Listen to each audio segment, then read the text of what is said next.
उम्मत को जिसके सदक़े में बख्शा जाए क़यामत के दिन वो कौन? इसीलिए वलियों का दामन मजबूती से पकड़ो, अगर काम आएगा तो अल्लाह का वली।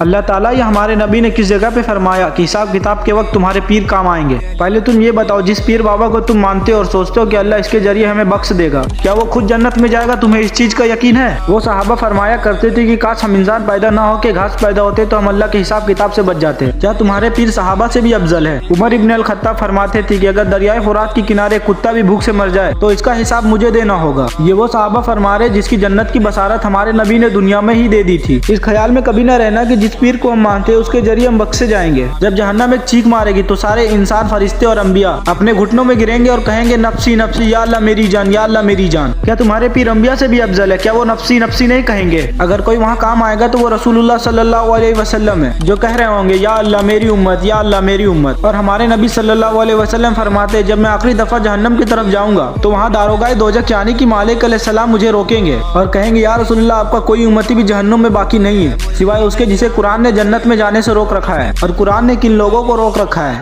वो लोग बेशुबा काफिर हैं जो कहते हैं कि अल्लाह मसीह इब्न मरियम ही तो है। हालांकि मसीह यहूद से ये कहा करते थे कि ऐ बनी इस्राइल, अल्लाह ही की इबादत करो जो मेरा भी परवरदिगार है और तुम्हारा भी। और जान रखो कि जो शख्स अल्लाह के साथ शिर्क करेगा अल्लाह उस पर बहिश्त को हराम कर देगा और उसका ठिकाना दोज़ख है और जालिमों का कोई मददगार नहीं होगा। और जान रखो कि जो शख्स अल्लाह के साथ शिर्क करेगा अल्लाह उस पर बहिश्त को हराम कर देगा। और जिसे कुरान ने रोक लिया फिर उसे कौन बचा सकता है?